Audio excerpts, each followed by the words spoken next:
The ocean holds secrets that no archive on land has ever recorded. Among them is a story that begins in the silence of surrender and ends in the oblivion of the depths.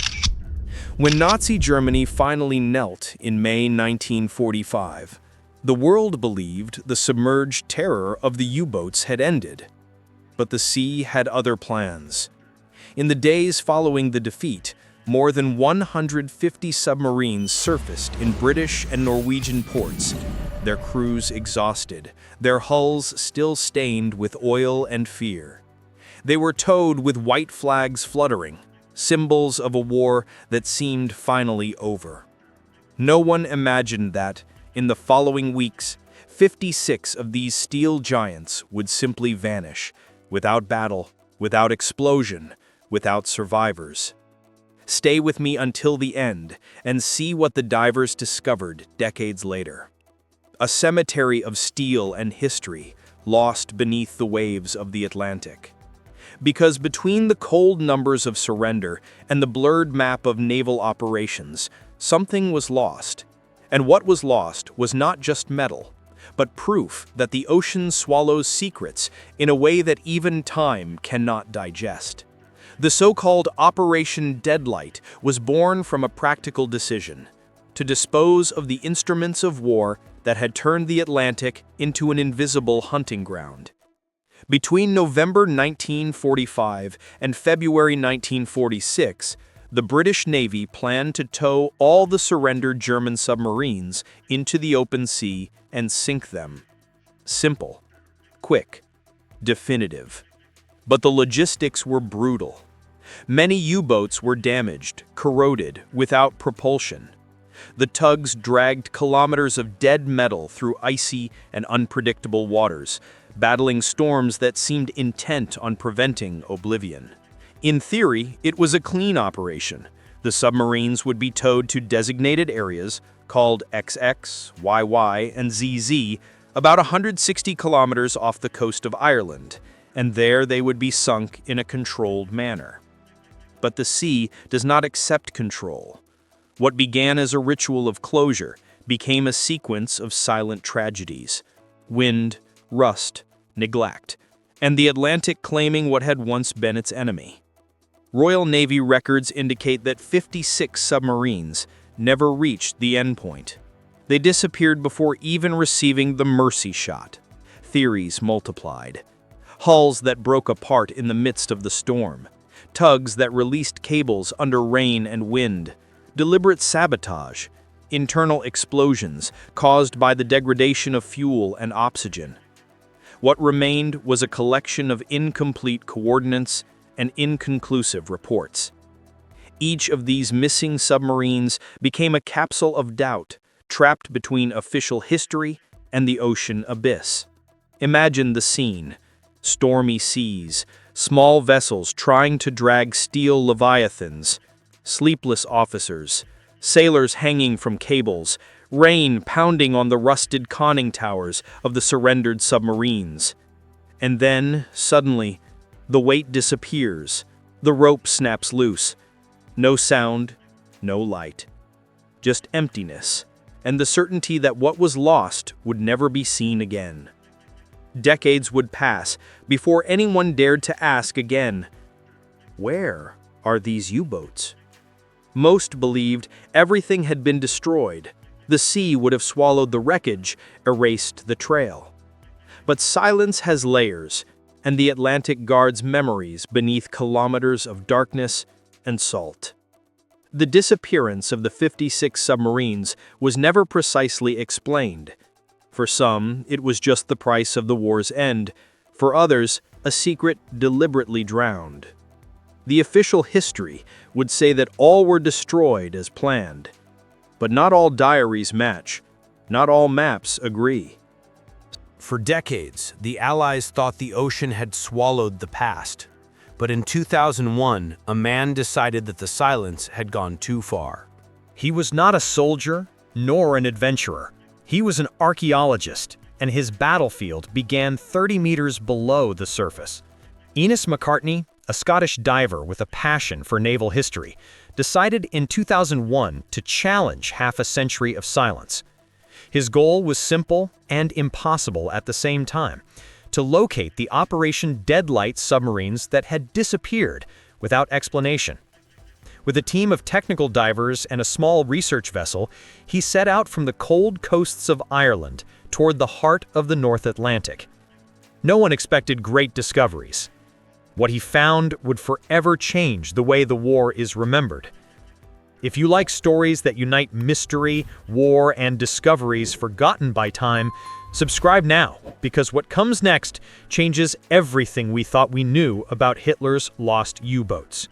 The sea is not an easy museum to explore. McCartney knew that. Each dive was a gamble between curiosity and death. The Atlantic waters are treacherous, near zero visibility, temperatures close to freezing, and currents so strong they could rip an anchor loose. With the support of side-scan sonar and remote cameras, he began mapping a region of nearly 100 square nautical miles, exactly where, according to British records, the submarines would have been sunk. But soon, something didn't add up. The sonar images showed perfect hull shapes, intact conning towers, preserved propellers.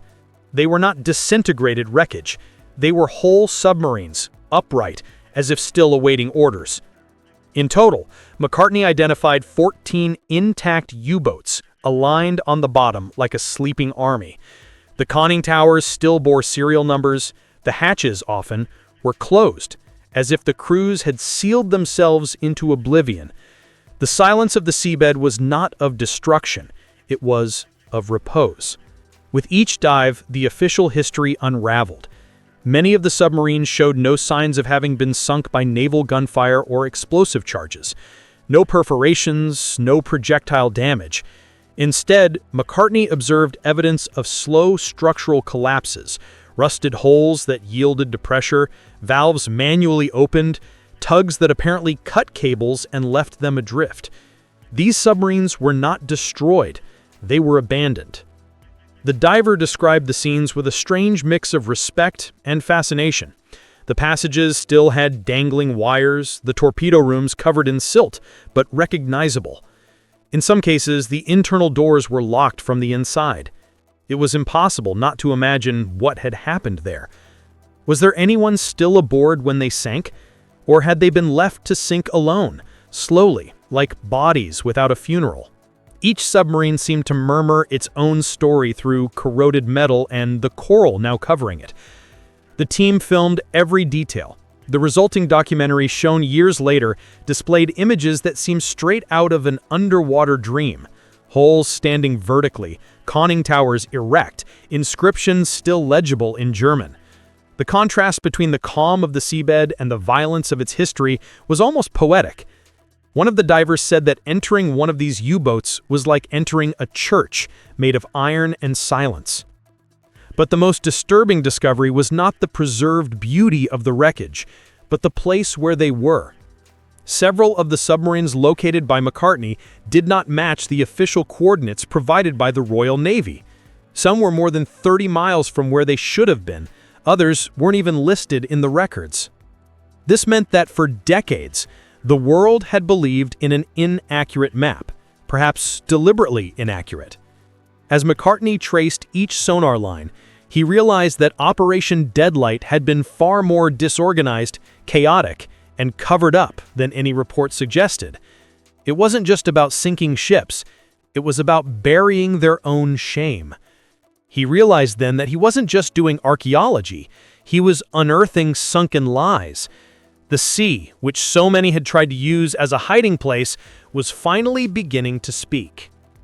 And the further the archaeologist advanced, the greater the mystery grew. Because some submarines simply weren't where they were supposed to be. Coordinates don't lie, unless someone wants them to. When Enus McCartney began cross-referencing sonar data with the 1945 naval maps, he noticed something unsettling. The recorded positions of the sunk submarines did not match what was on the seabed. One by one, the points marked by the Royal Navy proved wrong. In some cases, the distances exceeded 30 nautical miles. In others, the submarines found weren't even on the official lists. It was as if part of the fleet had been deliberately erased from history. The archaeologists looked at the sonar screen and saw shapes that the world had decided to forget. Documents from the time described an organized, supervised, meticulous operation. But the reality found underwater told another story: disorder, haste, cover-up. Many records had been made days after the events, and even the descriptions of model and serial number didn't match. A submarine listed as destroyed in 1946 was located practically intact, without signs of explosion. Another, supposedly sunk by gunfire, showed valves manually opened, what indicated that someone had deliberately submerged it, but in a different location. Why? McCartney formulated hypotheses that seemed like fiction, but made sense. Perhaps the coordinates had been intentionally altered to prevent curious divers in the post-war period from finding the wreckage. Or perhaps the British had lost control of the operation and preferred to mask the chaos as success. After all, admitting that dozens of submarines had sunk outside the plan would be admitting incompetence amid the Navy's reconstruction. There was also a darker theory that some submarines carried technology too sensitive to fall into the wrong hands. The ocean seemed to confirm the suspicions. On the deepest dives, McCartney noticed unusual patterns. Some hulls were clustered, others isolated at distances that defied any operational logic. In certain areas, the seabed showed long furrows, drag marks, as if tugs had cut the cables mid-route, leaving the submarines adrift until they sank on their own. It was the anatomy of a confusion no one wanted to document. The discovery of magnetic anomalies further reinforced the mystery. Reading equipment detected metal signatures in unmapped regions, suggesting the presence of other unidentified submarines. McCartney estimated that at least 20 wrecks remain lost to this day outside any official record. Each magnetic signal is a buried story, a doubt that time has not erased. The British always defended that the Operation Deadlight maps were approximate. Approximate, a convenient word to justify forgetting. But the error patterns were too consistent, almost methodical. It was as if someone had redrawn the seabed to hide inconvenient traces. Why record a sinking in one area and execute it in another? To throw off whom? The researcher gathered testimonies from still-living sailors, men who had participated in the operation. Most said they didn't remember. Some, however, mentioned last-minute orders to change routes without explanations. Others recalled that certain submarines disappeared before the destruction point and that no one was authorized to search for them. The answers always ended with the same phrase: "It wasn't our business." As he dove, McCartney realized he was facing a geopolitical enigma. The Irish Sea, apparently empty, was a labyrinth of twisted memories. The calm surface hid the vestige of an operation that may have been less about disarming a fleet and more about controlling information. In some way, World War II hadn't ended. It had just changed depth. The archaeologists looked at the motionless submarines and felt that each one carried an unrevealed intention. Perhaps they had been moved to confuse the Soviets, or simply so that no one would know the destruction had failed. But the truth was impossible to erase completely. Iron resists, and the sea, even trying to hide. The deeper the archaeologist went, the more uncomfortable the story became. The submarines that had vanished during Operation Deadlight may not have been victims of storms or mechanical failures, but of human decisions made in the shadows. McCartney began examining each wreck as if it were a signature of silence. In some, he found indications of internal explosions, deformations in the structure that came from the inside out, the kind of damage that wouldn't be caused by external impact or pressure. Others showed precise cuts in the towing lines, as if someone had simply turned off the past in the middle of the ocean. These clues led him to an unsettling hypothesis. What if part of the submarines had been deliberately sabotaged? In 1945, the Cold War was already brewing between former allies. The Soviet Union was pressuring to receive its share of the captured U-boats, especially the Type 21 models, whose engineering was years ahead of any other submarine in the world. These ships were the future of underwater warfare. Allowing them to fall into Soviet hands meant unbalancing global power. It was safer to leave them on the seabed. McCartney cross-referenced reports and found suspicious references. Vessels designated for delivery or study disappeared due to adverse conditions before crossing the sinking zone. There are also reports of British tugs that returned without detailed explanation, and records of verbal orders, never written, for ensuring that certain models did not reach their destination. Witnesses still alive remembered fragments, nighttime explosions, muffled sounds, the order not to comment. One sailor once said that the word deadlight didn't refer to the death of the submarines, but to the death of light on what happened.